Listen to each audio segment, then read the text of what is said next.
reconnaître un auteur aussi important. Il est jeune, mais très important. Je l'ai suivi dans la grande librairie, je ne le connaissais pas du tout. Je l'ai découvert dans la grande librairie avant qu'on puisse lui décerner des prix. Il était à côté de Michel Onfray, et qui était lui-même subjugué comme moi, je l'étais devant l'écran. Il était sur le plateau.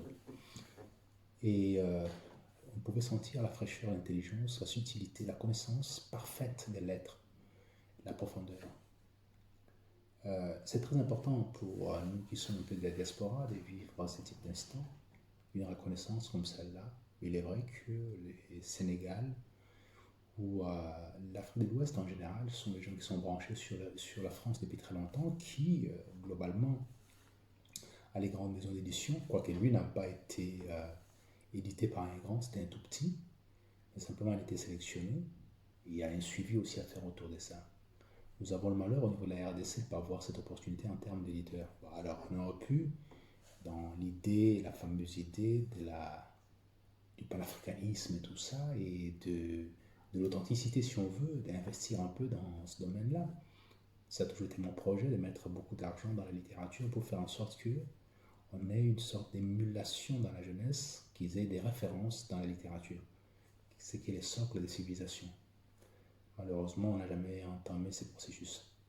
Mais pour revenir au prix Goncourt, c'est dans l'ordre des choses normales. Si on devait laisser les écrivains africains en général, je parle ici des francophones, si on leur donnait la place qu'il y a la leur, parce que leur imaginaire est très riche.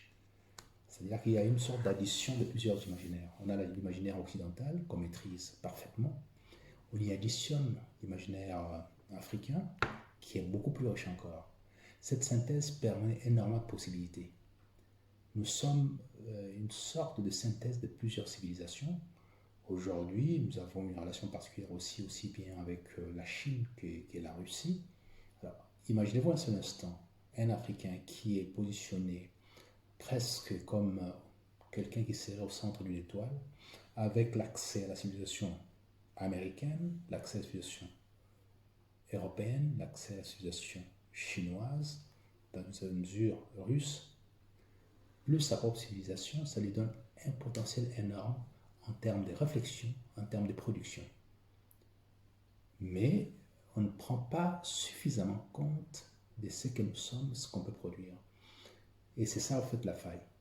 On n'y investit pas. On n'y investit pas comme un peu dans tout. Dans l'intelligence en général, on n'investit pas grand-chose. Nous sommes là à quémander à gauche à droite alors qu'on peut le faire nous-mêmes. On a un potentiel réel, mais une absence de politique d'investissement dans le domaine de la culture, au sens profond du terme. Donc c'est ce qui me fait souffrir, c'est qu'il soit reconnu ailleurs plutôt que chez nous. Parce que chez nous, on ne reconnaît pas tout ça.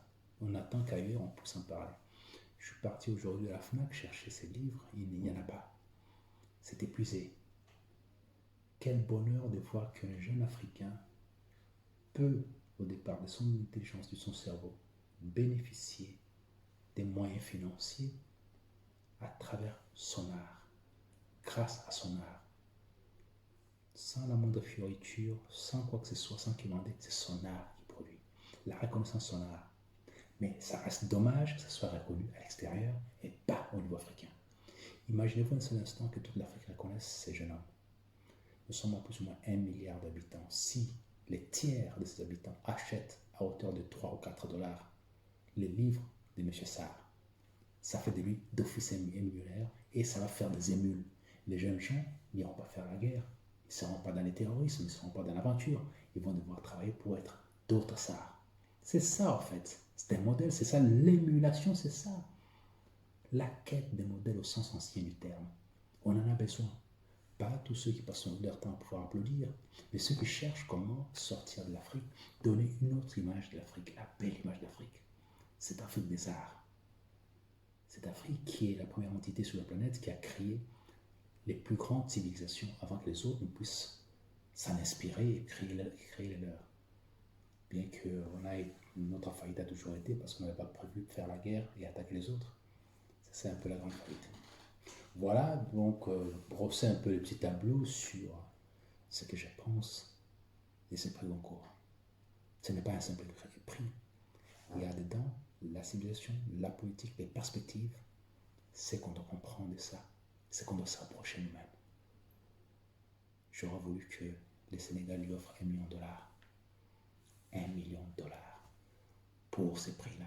Ou que les Africains puissent s'unir et que dans les cadres de l'Union africaine, qu'on ait un prix. Un prix de l'excellence dans la littérature qui vaudrait plus ou moins $1 million. C'est ce que je voulais te proposer au niveau de la RDC. Si jamais j'avais eu l'opportunité de piloter le gouvernement ou d'être moi-même ministre de la Culture. C'était ça. Et ça, au moins, on a la garantie qu'effectivement, on passe à autre chose.